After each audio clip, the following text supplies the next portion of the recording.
All right, I think we're just about ready to get started.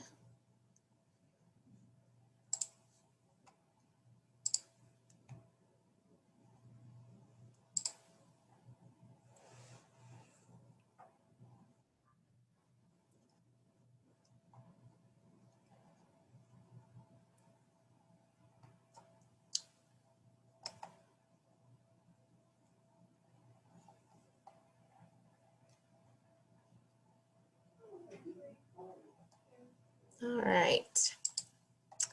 Well, hello and welcome to the session on school social work, essential skills, services, and advocacy. We are so excited that you're here. I'm Erin McGowan. I am a district level certified school social worker in Bullitt County Public Schools. I serve our 13 elementary schools, focusing on attendance and removing barriers to learning. This is my 5th school year. Prior to that, I worked for CPS in Jefferson County for 9 years. I'm also on the board of the Kentucky Association for School Social Work. And now I'll let my colleagues introduce themselves. Hi, I'm Lori Lazari. I am currently the Child Guidance Specialist at Arlington Elementary. I've been here for over 20 years. I also have held a position as Family Resource Center Coordinator and School Social Worker. So I have held most of the positions you can as a school social worker within the Fayette County schools. Prior to that, I worked in a school-based mental health therapy program at 7 counties in Louisville and worked at the University of Kentucky Department of Psychiatry. I am also an adjunct professor at the University of Kentucky, and I recognize a lot of names of my former students. Glad to have you here. Hello, my name is Lori Vogel. I am also a child guidance specialist in Fayette County, school social worker, which that's just kind of a fancy name that we have in Fayette County. But I have been a school social worker. I was a Family Resource Center coordinator for about 2 weeks, but it was a great job, loved it. And I formerly worked for Bluegrass Regional as a school or outpatient school therapist and a outpatient therapist there at Child Guidance. I also worked at a spouse abuse center in Lexington, which is kind of where I got my start and learned my love for social work. I've been in the school system now for 21 years and I've loved every minute of it. So glad to have everybody here today.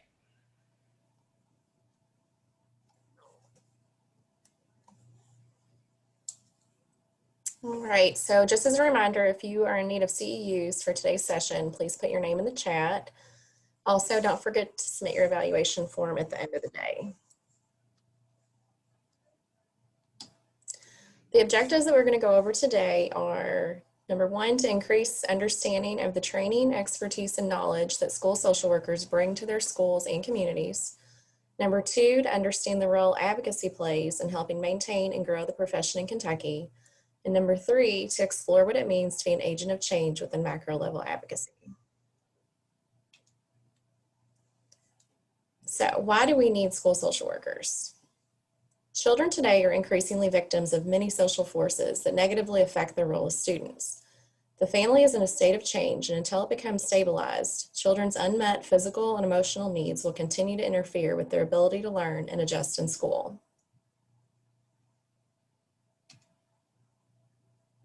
School social work is a specialized area of practice within the broad field of the social work profession.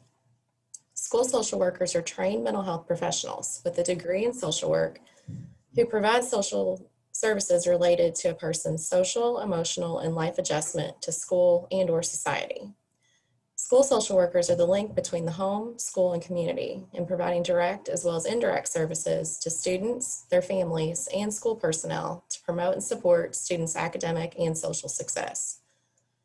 School social workers bring unique knowledge and skills to the school system and the student services team. School social workers are hired by school districts to enhance the district's ability to meet its academic mission, especially where home, school, and community collaboration is the key to achieving student success.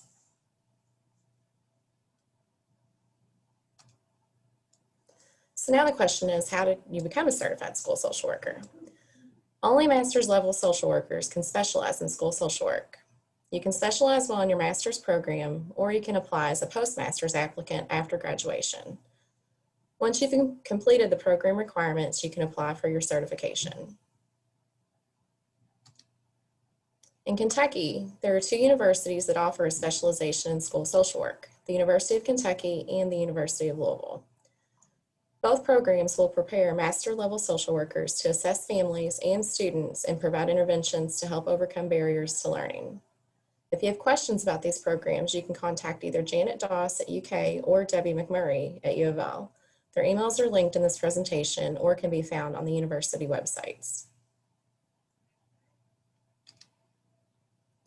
So I'm going to use the Kent School of Social Work as an example to explain the process for obtaining your school social work certification. So how do you apply? Well, this is the shortened version because there's a lot more forms to it, but if you're new to Kent School, then you will apply at the time you complete your graduation application.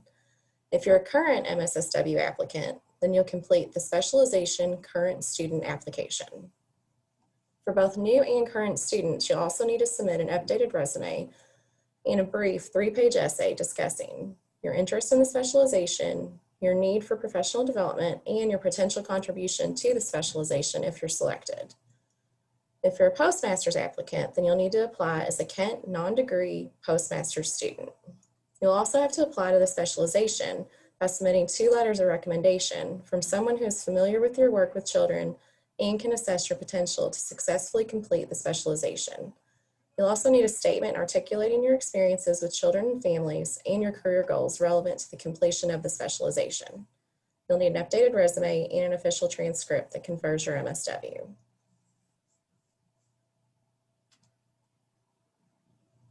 For University of Louisville students, the specialization is integrated within the Kent School curriculum. Regular and advanced standing students will be recommended for school social work certification through the Educational Professional Standards Board. It's also known as the EPSB, upon completion of your program requirements. Students are required to take classes that will enhance their knowledge of school social work. These classes will help prepare the social worker to be an effective agent of change in the school setting.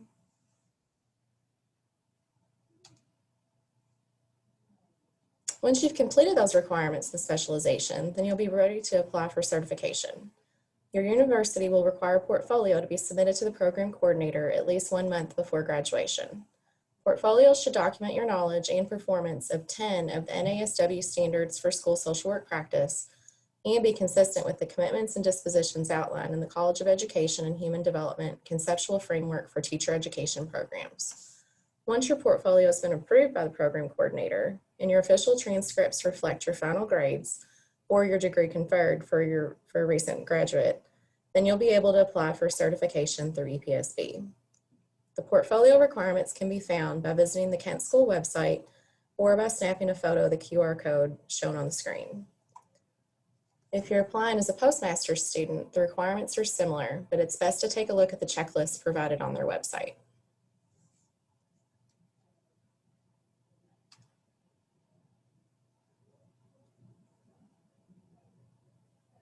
After all program requirements have been met, you can apply for your certification. To apply, you'll need to log in or create your EPSB account. Then from their website, you're going to complete the CA1 form and have the program coordinator at U of L check for errors and make corrections. Once you're ready, you'll submit payment and load the CA1 form and official transcripts to the website. After that's been completed, then you'll email the program coordinator a copy of the CA1 form, your transcript, and the updated curriculum planner that you completed when you applied. The program coordinator will then forward your email to the College of Education certification officer and enter the online system to approve you for certification.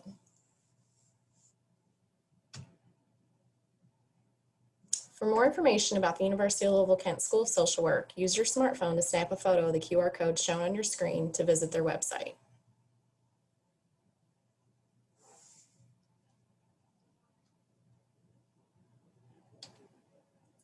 And for more information about the University of Kentucky College of Social Work, snap a photo to visit their page so you can learn more about their program as well.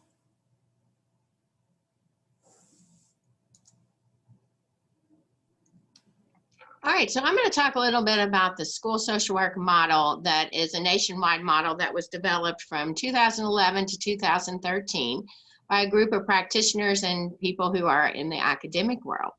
Now, as we go through this, I want you to remember the overarching theme of a national model is that it is paradise. So keep in mind that this is best practices, and this is what it would look like in utopia. So as we go through, I'm going to add a few of my own comments and observations after being in the world of school social work for as long as I have. So basically, the rationale for our model is to provide a consistent framework so that people who are hiring school social workers and who are practicing school social workers have kind of a consistent model to follow. Of course, we want to make sure that we're always providing a high level of services and use research-based practices. So by looking at this model, it kind of leads us to wanting to do that. Also, we are always governed by the NASW Code of Ethics. So of course, within whatever model we use, we want to make sure that we are ethically practicing within the confines of our job description and our professional duties and responsibilities. The other thing too is that it helps us to promote a positive school climate and culture, because people look to us to be the positives in our school buildings. And so we want to make sure that we're always participating in avenues that are part of that school climate and culture. So you can see that the advantages and purpose is to pretty much provide a consistent level or model to represent all of our school social workers. Okay, so as we know, we are busy people as school social workers, and what we have to remember, though, is the role of school social workers is going to be very dependent on your district, on your school, on your state, and how it is defined within your school building is probably the most prevalent way that your role is going to be shaped. Your school will, and how it looks at mental health specialists and how it looks at school social workers is going to be your frame of reference. If you're asked to, go and clean the bathroom, I vacuumed once. So basically, when you are in your school building, you are going to be part of a team and a community. So you want to make sure that as a guest in the building, because we are guests, we are school social workers who are acting in an educational world. And while we're a very integral part of that world, we also have to be respectful that we do not always have 25 kids in front of us, and we have to be very respectful of what the staff and students need from us. So when you go into a school building, you are going to get that sense of what your purpose is and how your role is going to be defined. Now, of course, we are there to provide multi-tiered programs. We're there to do progress monitoring. We're there to help students who need mental health support, and we are there to do crisis management. We are everything, okay, to everyone. So we want to make sure that we are working within the confines of collaboration as well. So we are a great link to our homes of our students, and to the community that surrounds our school. I'm really lucky to be a part of a school that is considered a neighborhood school. So we have lots of community support here, a lot of community partners, and we are very lucky that they call us. But a lot of times in your role as a school social worker, you have to reach out and call them. So you have to be very cognizant of the community partners that are available to you and how you can integrate them into your school setting. The other thing that we talk a lot about is how are we part of policy? Because being part of policy is a very important role that we have within the school. So a lot of times we're asked to be on committees and we roll our eyes and they're like, oh, I don't want to be on that committee. Why do we have to do committee work? But what you bring to the committee is you bring that sense of justice, you bring ethics, you bring professionalism, and you bring that compassion to remove barriers for all the students. So therefore, you want to be part of those committees at your school, even though you're not sure how you fit. It's a great team building experience, and it's a great way to bring that positive reinforcement to removing barriers to a group of people who are going to implement those policies, no matter what it is that you're going to write and be part of your school. Now, of course, we have district and federal policies that we have to implement within the school setting, but we too can implement those policies with a sense of integrity and a sense of ethics. All right, next one, Lori. Okay, so we've pretty much talked about this one. We are also part of our data-based decision making. So we want to make sure that we are part of data decisions. We want to be make sure that we understand the data that is used within our school. And even outside of just looking at data that has to do with academics, or I'm sorry, data that has to do with attendance and behavior referrals, we tend to be caught up in that data, but we want to make sure that we understand the academic progress of our students and how that is impacted by the barriers in education. So I guess our number one practice is to provide that evidence-based education, behavior, and mental health services within the confines of our school setting. So we are going to have a direct service component. Now, we are very lucky here in Lexington and Fayette County to have also hired district mental health specialists. So it's very important that we work together as a team and that we don't duplicate our services. We're bringing that unique expertise into our child and family work, but we're also going to have a lot of support in most of our schools. And if you're lucky enough to have that support, where you're going to work as a team with your school psychologist and your family resource center coordinator and your district mental health specialist and your school social worker and your school counselor. So you want to make sure that you're working together to provide the best possible services and to reach as many students as that you can possibly reach. So we're going to implement those multi-tiered programs. We're probably going to be part of response to intervention and multi-tiered systems of support. We're going to be expected to monitor progress of our students. And hey, are we doing a good job? And we need to look at how effective we are and evaluate our practice almost daily. Lots of self-reflection. Number two, we talked a little bit about this. We're going to promote that school climate. We're going to be part of teams. We're going to be part of committees to look at how we can better improve our student learning and teaching, and remove those barriers that prevent kids to be the most successful that they can be. One way we're also going to be part of this, and I haven't mentioned this yet, is you're probably going to be part of a PBIS team, which is positive multi-intervention levels of support, which is not exactly what that stands for. But anyway, you'll be asked to be part of that team that's going to promote a positive school climate. And that will be a tier 1 team that is going to look at your expectations and the rules of your school and help to implement that positive learning environment from the custodians all the way to the principal. Okay, and then we've also talked about maximizing community-based resources. So you want to make sure that you're interacting with those community-based resources and bringing them into our school. You will work, if you have a family resource center coordinator within the school, you'll work closely with the family resource center coordinator in order to also bring in those community resources and get support for our families from community-based resources in order to provide basic needs as well. So we just want to make sure that we're always collaborating interdisciplinary and that we are consulting, and we never want to work in isolation. Our roles are not a role where you can shut the door and be done with everybody and emerge at the end of the day and be like, okay, I'm going home. We are an integral part of teamwork. So don't ever think that you can go into a school social work job and sit in your office and stand alone, because that is not where that's not how it's gonna happen.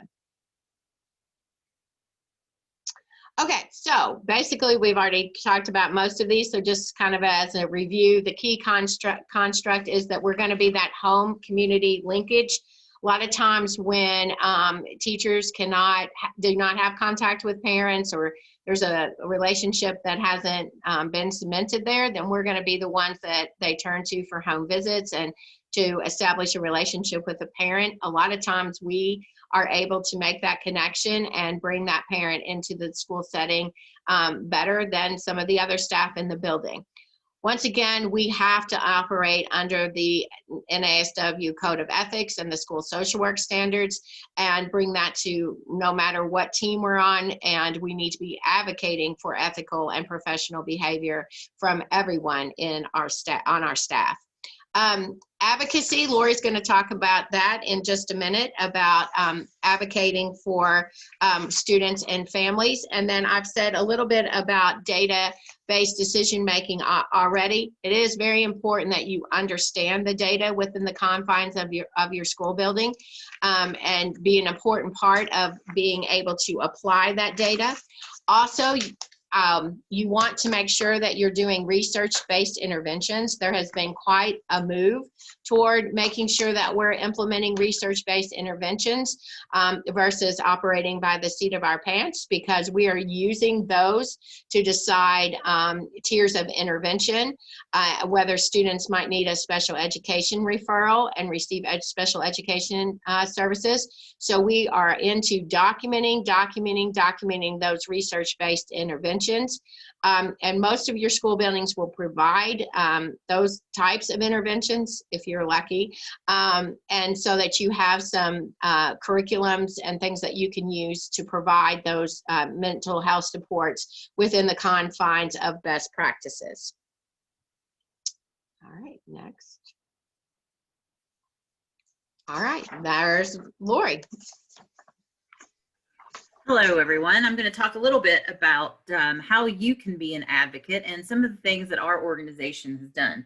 So for school social workers, you know, we advocate typically for our students. So we're kind of on that micro level of going into the classroom and asking teachers, you know, kind of advocating for our students if they're having difficulty or problems.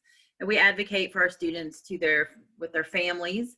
You know, if there is a student that needs services, and many times parents are kind of leery of different things that we want to try. So sometimes we have to be advocates for our students, even with their own families. We also become advocates kind of on the meso level within our school building and in with our district policies. A lot of us, or all the schools, are changing into trauma sensitive schools. And this is a policy change that our districts are all going through right now.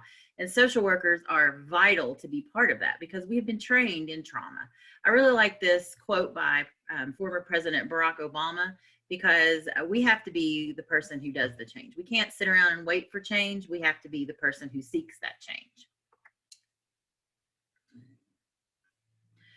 Why do we need to be an advocate? Because we are the people who provide that voice of humanity to our district leaders, our state leaders. We tell them about how these policies that they are creating are working or they're not working. Are they helping our families? We tell them about resiliency and how our families, our students are resilient, and the things that they can do to help, and promoting equity, which is a very big one, and just trying to help get our students on the same level playing field as other students in our buildings are very important. So this is basically sums up why we are advocates and what we want to advocate, why we advocate. We have looked at the NASW Code of Ethics, and of course, being an advocate is very important to us. If you look at this, you see that we're here to advocate for the vulnerable and oppressed, for issues of poverty, unemployment, discrimination, social injustices. And these are all things we see in our schools every day. We're there to ensure access to needed information, services, resources, and ensuring quality for all. We're helping them make decisions that help our students every day. So, you know, we always go back to the NASW Code of Ethics, just as everyone else does. You know, from the beginning, the vision, social workers dare to speak what has not been said. We dare to challenge some of those powerful people. And sometimes those powerful people are the teachers that we have to talk to about a student. Teachers are wonderful people, but sometimes they get caught up in their emotions, just like anybody does. So sometimes, you know, we have to go in and talk to the powerful, and those can also be our legislators. Sometimes our legislators and the powerful they fail to protect the innocent and vulnerable. And social workers refuse to stay silent. We are the voice, and so we're the people who care, and we need to go in every day with that feeling and that opinion. Also, I wanted to point out that there is the School Social Work Association of America is our national body, and they have supplemental social work ethical standards. And these don't really go into macro, but they do go into advocating for students in the school and community. So I just wanted to point that out, that there are additional ethical standards. So yay. And SWAL does have a national lobbyist, which is really helpful because they are able to advocate for us on the national level, as well as your state organization, which is KSSW. We are more of the state level. So communication is very important when you are lobbying, or advocating, I should say, because I don't really lobby. I'm not a licensed lobbyist. But in social work, we have to have that effective communication. We have to go out and try to improve services at the agency level, in our building level, and for state policy and national policies. So either as a leader in your profession or a professional developing your leadership skills, we all are out there working to advocate for our students and trying to reach those wide range of stakeholders that are important to us. Failure to communicate can result in negative outcomes and missed opportunities. And we had some missed opportunities in our organization here that we'll talk about in a minute. So social work macro advocacy looks at what are equitable resources for students in schools. That can mean non-discrimination. That can mean working with students with disabilities. Threats to the current educational system are why we are out there advocating. We're advocating for more funding, not just for mental health, but for all the programs that our students need to be successful. School violence is another threat to our current educational system. So we are out there, trying to advocate for sensible gun laws and things that will help our students stay safe at schools. We're making stakeholders aware what students need from a social work perspective, and that's not something they hear often. So that is helpful for them to hear from our side of things, what would be helpful. So funding for mental health, that's something that we're hit really hard this year. Another one is that I think for the future are these peer-to-peer suicide prevention programs that help students work through problems through more large-scale school programs. So that is something that we're hoping to work on next year. The impact of national and state policy on our students. So, there were some LGBTQ policies in the former administration that were harmful to our students. So our national advocate or lobbyist was working on that. Immigration, that's a huge issue in our schools right now, and our students are scared at times, and that's a national issue that our national advocate is working on. Curriculum decisions. I know this sounds funny, but there are states that are mandating that schools have certain curriculums. One of those is the 1619 project. Some states are saying that you're not even allowed to talk about that. And as social workers, with social justice being important to us, that's a big thing. And then on the state level, we worked again with this Kentucky Senate Bill 1, which I'll talk about in just a second. So protecting our students by making policymakers understand who is a mental health professional in schools and what mental health services look like. So that's something that we met with a lot of our legislators this last year to help them understand who is it in schools that should be working with students and who shouldn't be. So those are some reasons why on the state level and the national level that school social workers advocate.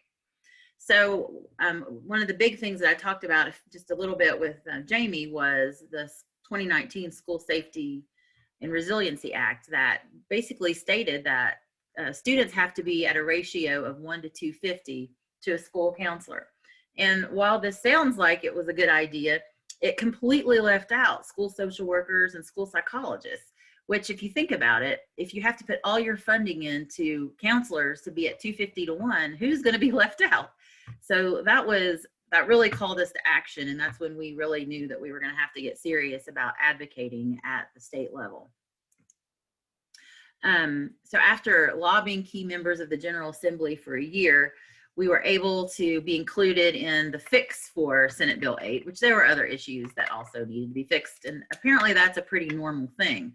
So, you know, if a bill is passed and there's something in it that is harmful to you, speak up, because this is exactly what we did. We had to get out there and talk about what the problem was with Senate Bill 1. So although it still wasn't perfect, it did include school psychologists and school social workers as a school-based mental health service provider. And this is something that has been at the national level for years, but Kentucky had not adopted it before. And this is really kind of the first time school social workers were identified as anybody in a school, actually. So one thing that we've been working on this year, or last year also, was that the General Assembly, in order to try to help fix that 250 to 1 ratio, they added $7.4 million into the general fund for schools to help hire school-based mental health service providers. Originally, it was not called school-based mental health service providers, it was called school counselors. So we were able to get that changed, and it was really interesting because we were meeting with one of the chairman for the Appropriations and Revenue Committee, and he said, "Oh, all you have to do is fill out this form if you want something changed." And we looked at each other like, "Wow, that's all we needed to do." But I'm sure that he probably wouldn't have told us about the form if he wasn't thinking that was a good idea.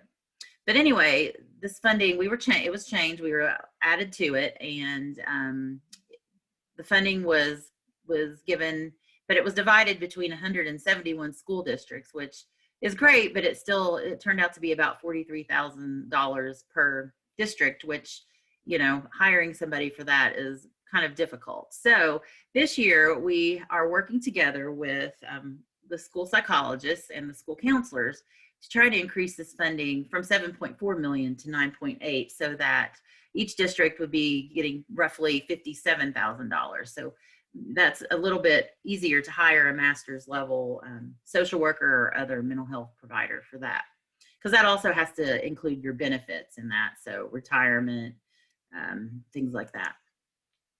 Another success that we had last year, which I am very passionate about, was Senate Bill 42.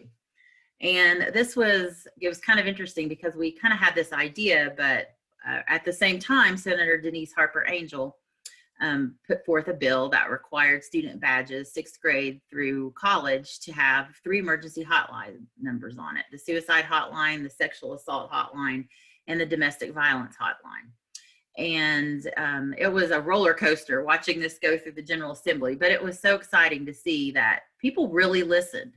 We had bipartisan agreement that this was a good bill, and it was something that was very exciting to see happen. And so my son started the University of Louisville this year, and the first thing I did was so excited to go get his student ID, because, you know, here it was on here, and it was a moment for me. So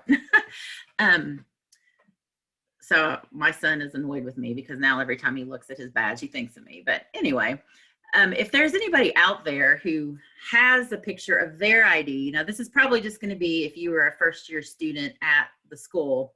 But if you don't mind, share that with me. I would be grateful, because I've not seen the one from any of the other schools, just the University of Louisville. So if anybody would like to share, please feel free. So one thing this year that we've been trying to do as well is working with the Department of Education, and that's another group that we have had to advocate for. Kentucky's going to receive $928 million for the elementary and secondary schools emergency relief fund. And this is going to also be split up between the 171 school districts, but it's going to be based on their Title I funding patterns. So basically Title I means that students who qualify for free and reduced lunch are calculated within each district, and that's kind of how the money is going to be divvied up. But still, that's a lot of money.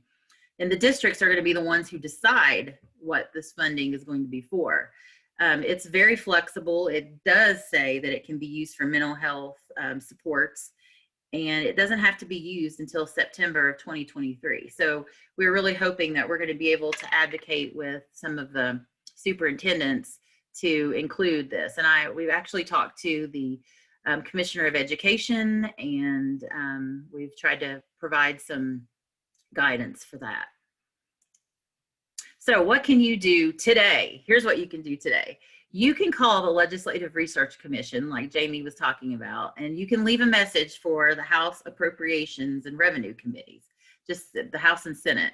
All you have to do is call this number, and you don't have to talk to anybody about anything like the specifics. You just call and you say, hey, I would like to leave a message for House A&R and Senate A&R. And you just tell them that we need more money in mental health. We need more money in school mental health to combat the effects of the COVID-19 pandemic. And we're very worried about our students coming back. They have not been, at least in my district, they haven't been in the building since the first group started to come in yesterday.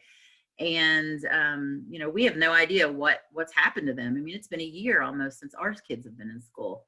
So this money that the state could provide for that increased funding for school mental health could really be a lifesaver. Okay, so when you call, you'll just leave your name and your where you're from, and they'll leave the message for them. And the other thing you can do is call back and leave a message for your House and your Senate member, telling them the same thing. Tell them that we need more school-based mental health support. What else can you do? Well, you can contact your local school board and ask them to use this ESSER money to fund mental health professionals for now, during summer school especially, and when students return in the fall. I mean, we are going to need all hands on deck. And, you know, right now, I feel like we're going to be stretched really thin when we get back in school, because we're also going to be having to help try to deal with keeping students socially distanced and making sure that they're going to the bathroom without being in contact with other students. It's kind of a big, it's interesting. We also, like I said, we're implementing trauma sensitive schools, and we need that funding. It could be used to train staff. Suicide prevention programs, like I spoke before, there are several. One of them that we're getting ready to start at our school is called Sources of Strength. And it's a school-wide program that it doesn't mention suicide ever really, but it's just building up that knowledge about mental health throughout the school. Age-appropriate sexual abuse prevention programs. There's a bill actually right now that is in the General Assembly that talks about this, but for some reason everybody always gets afraid when they hear the word sexual abuse prevention. So tell your districts that that money can be used for that. Social emotional curriculum for all levels. This is something as well. School boards are really important. They hold the key to lots of things. And you know, if more school boards, and we've been working with the Kentucky Association for School Administrators, if they would know more about what school social workers can do, then I feel like we would have many more across the state. So that's something that we could also do too, is to call and say, hey, we need more school social workers, not just school-based mental health providers. But the most thing we need to come out of this is that we have to be the change that we see in the world. So if we want change, then we're going to have to be the ones that go out to do it. So these are a few more of the supplemental documents that we talked about. The standards for school social work practice is something that NASW has. Code of Ethics, of course. SWA's Ethical Guidelines series is something you can look at. It's called the School Social Work Association of America, and they have a website that has lots of great information on it about school social work. Also, the School Social Work Practice Model Brochure is on their website as well as evaluation frameworks. So these are just some of the resources that we use today. Again, this is the SWA website you can look at. A few more citations. And I guess right now we can open it up to any questions. If you have some questions, then feel free to put those in the chat, and we will try to answer those for you.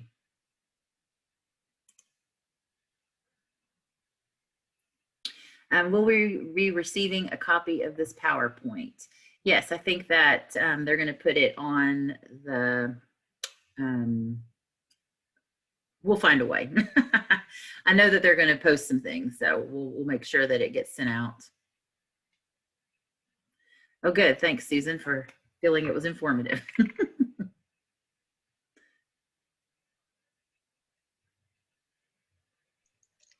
There's a question about organizing parents or concerned others to get into advocacy. I'd like to say that we formally do that, but informally, we usually try to get a hold of our smaller groups and reach out to our KASSW members to go and advocate with, to have their immediate circles to call. During the as Senate Bill 1 ordeal, I made copies of the phone number and passed it out to every staff member here and asked them to call. So we do that informally to answer that question.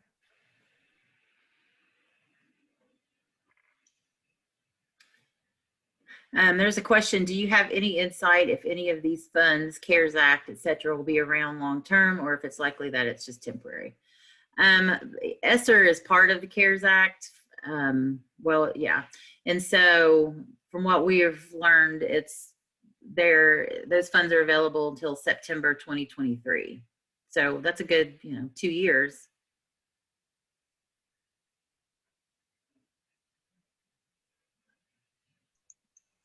There's one about this plans for collecting data on effectiveness to retain COVID-19 funds.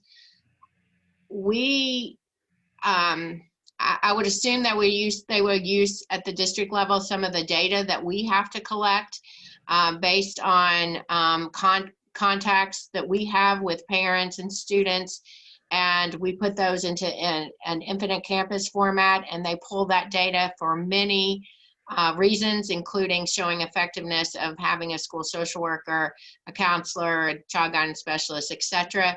in our district. I'm sure that there'll be other plans that are going to be implemented to follow that money so that we can prove that we need to retain those funds. There's a question, is there anyone advocating for schools to allow their social workers to get certified to become certified school social workers? My school district does not seem to understand the importance of being certified. Unfortunately, that's one of the things that we didn't love about Senate Bill 8 was that it did allow just anybody to be involved. And a lot of districts are switching their money around, and they're using the money for the school, they're using their school safety money that they were supposed to buy mental health workers with that were master's level. They're kind of switching it around and paying for other things with it, and then saying, oh yeah, we got somebody. And then they're taking some extra money. Like schools love to do this, where they switch the pots around. We have been trying to talk to superintendents about the importance of actually being school social work certified, because that makes you a certified employee. So a lot of districts are hiring social workers as classified, which means you don't have quite the same job rights, and your retirement system is a little different. So yes, we are attempting to work on that as much as we can. It's just kind of hard for them to understand our system. The whole dual certification thing really blows their mind when you say that, oh yeah, we're EPSB certified, but we can also have a license in the state of Kentucky. So that gets confusing. So we've been trying to go to the school administrators associations to talk about this. This year, we're hoping to have a workshop during KASA. So it's a fight that we continue to try and fight for you.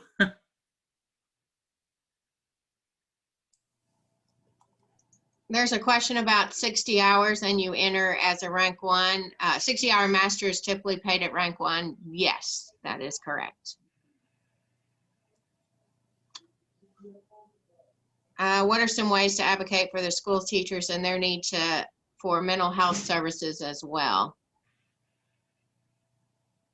I tend to informally be the school staff support for that, with referrals out to our employee assistance program or other referrals as needed.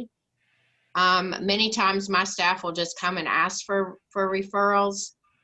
I do agree that there probably needs to be more advocacy for that, because it is important that especially in the times of pandemic, they need mental health and self-care support as well. Lori and Erin might have a different. Now we have, I think sometimes just getting to that one administrator and talking to them about, just bringing this up and reminding staff that they have access through their health insurance to the EAP programs. Right now, at least recently, our insurance allowed you to do telehealth and teletherapy. And I've known people who actually did therapy on their computer through our EAP program. And that's, a great resource to be able to have.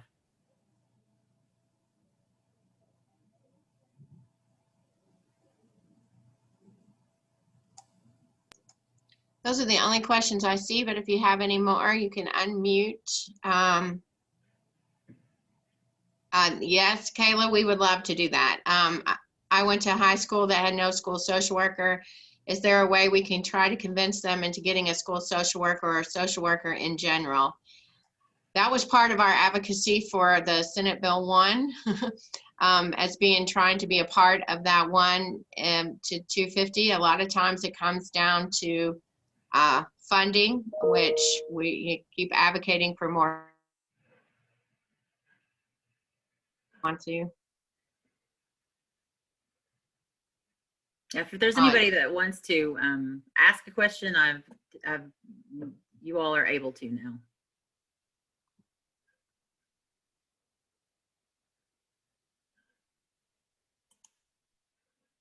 What have we been doing during COVID? A lot of Zoom. I did all of my social emotional learning curriculum classes on Zoom. Quite a treat to get 4th and 5th graders to undo their cameras in order to participate in social emotional learning. So, and then we saw children virtually. Our district mental health specialist continued her services virtually through that. So lots of Zooming. Yeah, we also did lots of home visits because we have a lot of students. I work in a middle school. I'm sorry, I didn't say that earlier. And we've had lots of students who have just given up, disappeared. And so lots of home visits for sure. And, just it's sometimes hard because parents are like, oh, come on in, and, we're like, no, I'm sorry, due to the pandemic, we're not allowed to do such. So, I'd spend, several days just going out and looking for students who were not showing up or who were minimally doing anything. So that was something that is something that I'm still doing. Yeah, that's the same in my district too. A lot of home visits for students that have not been participating. A lot of Zooms with parents to try to get them more involved, understand that their student is not participating. A lot of parents don't realize that. They just think they're getting on and doing it. A lot of food deliveries and referrals for like outside, mental health services and other services. Yeah, we also really increased our holiday assistance this year. We usually do a lot, but this year in conjunction with our youth service center, we did a lot this year. So many days of traveling out and taking food to people and presents and things like that.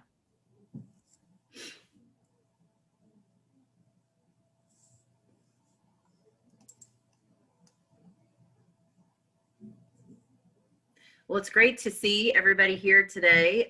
Don't forget to put your, Erin, what were the procedures again for CEUs? Can you remind us? Yep, just put your name in the chat, and then also there was a evaluation form that was emailed out to everyone. So if you can just print that out, fill it out, and then you'll scan it back to Brenda Rosen, and her email address was provided in that email that you got today with all the registration, Zoom links, and the schedule for today.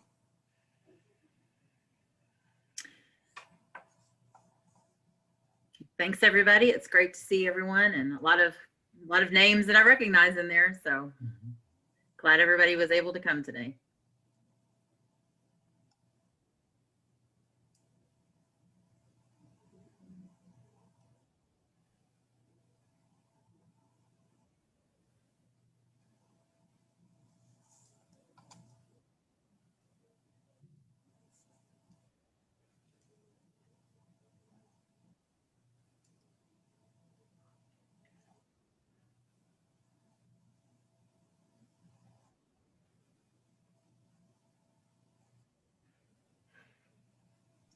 Somebody wants to send the PowerPoint and recording because their practicum advisor wants to watch.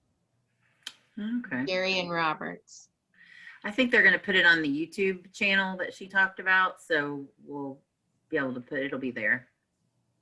Of